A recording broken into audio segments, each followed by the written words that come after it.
Welcome back, everybody. In this video, I'm going to show you how to find sigma 3. And in the past few videos, we've figured out how to find sigma 1. We used just a nice summation trick. And then I made basically like a 3 or 4 part series on how to find sigma 2 using the hockey stick identity.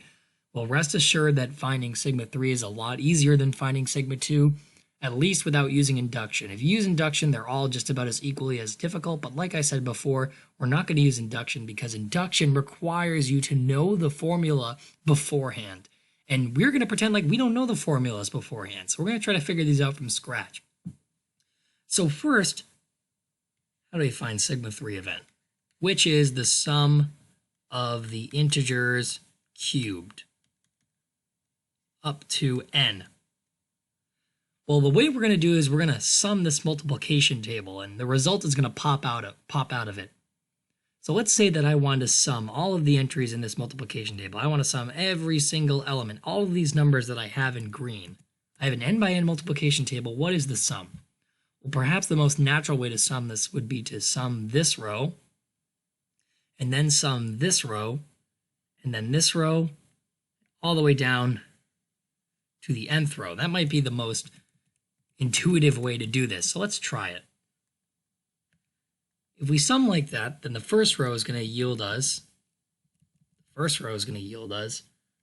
1 plus 2 plus all the way up to n. What's the second row going to give us? Well, it's going to be 2 plus 4 all the way up to 2n. Third row, and then the nth row is going to give us n plus 2n plus 3n all the way up to n squared. And I'll just call this whole thing S. S will be the sum of this entire multiplication table. Well, this guy right here is sigma 1 of n by definition. And this guy, if we were to factor out a 2 out of here, so if I took a 2 out and put it in front, and I have a 1, 2, 3, all the way up to an n. And that is, whole thing would be 2 times sigma 1 of n.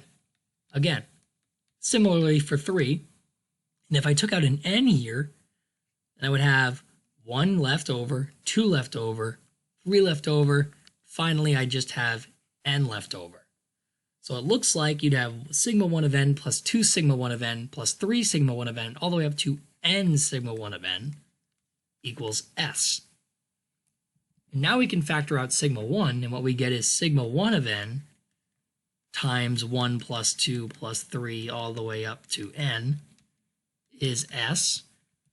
Well, this again is sigma 1 of n. And it looks like S, the whole S will be equal to sigma 1 of n times sigma 1 of n, which is sigma 1 of n squared. That is the sum of this entire multiplication table. That's one way of doing it. We're going to do it another way and show how we can find sigma 3, because so far we haven't done anything to find sigma 3. So let me copy this, select, copy, paste. So there's another way to sum this. Another way to sum this would be to instead look at the entries like this. First, I'll look at this guy here, then I'll look at these guys here, and then these guys here, and then these guys here. So it's kind of like I'm expanding outwards. What would this sum look like? Well, 1's just going to be 1. So I'm going to have 1. That's this guy taken care of. And then this guy is going to be 2 plus 4 plus 2. Well, that's going to be 8. And then what about this guy? Now I'm going to start doing this a different way, because if I want to look at this entire thing, I could look at it like this. It's this sum right here plus this sum right here. And that I'll break it up into 3 plus 6 plus 9. That's this sum plus 3 plus 6. And what is that? Well, this is 3 times 1 plus 2 plus 3. That's this guy right here. And then this guy right here is 3 times 1 plus 2. And as you can see, that is 3 times sigma 1 of 3 plus 3 times sigma 1 of 2. And a similar pattern holds here. This row right here is going to be 4 times sigma 1 of 4. And then this guy is going to be plus 4 times sigma 1 of 3. And then once we get to the last row, I'm running out of space here. When we get to the last row, that will be this thing right here. That's going to be n times sigma 1 of n.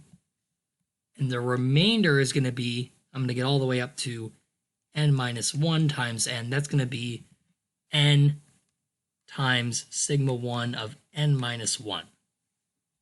So this is our entire sum here. And I could have done a similar thing for 1 and 2, but I waited because I think it's more clear when I do it like this. If I wait till the third row, the pattern becomes more clear.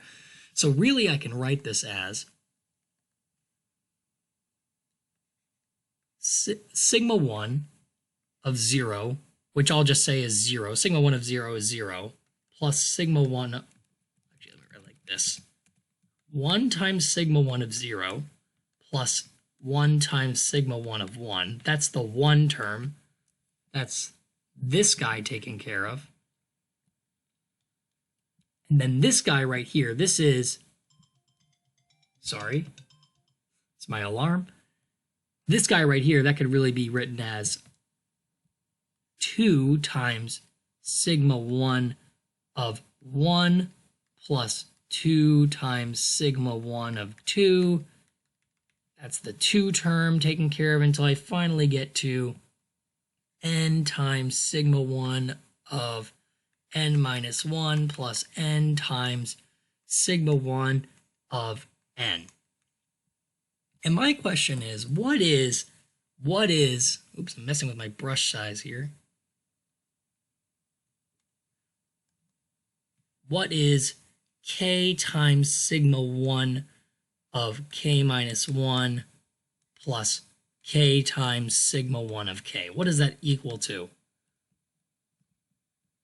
Well, that would just be k times sigma 1 of k minus 1, that looks like an n, plus sigma 1 of k. We already know the formula for sigma 1 of k. Sigma 1 of k is equal to k times k plus 1 over 2. So this is going to be k minus 1 times k. That's this term, k minus 1 times k over 2 plus, and then this guy is just the straight plugging in, k times k plus 1 over 2. I'm looking at this thing right here because this whole thing is multiplied by k. And that's going to be k equals, this term is going to be k squared minus k.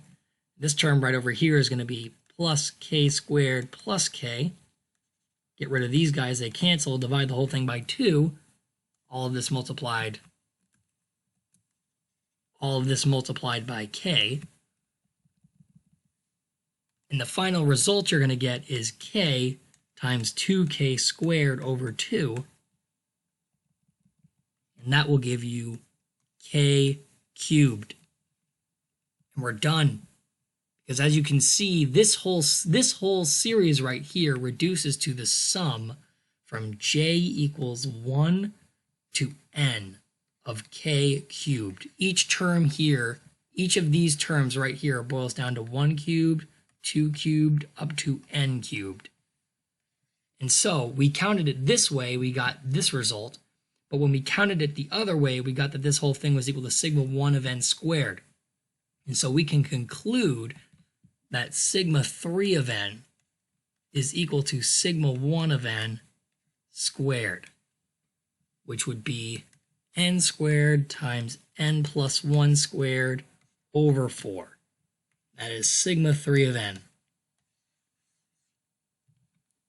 Now in the next video, you might think that I'm going to be showing you how to find sigma 4, and that's true, but I've kind of run out of cool ways to show these things, so now we're going to move on to general methods. How do we find sigma r?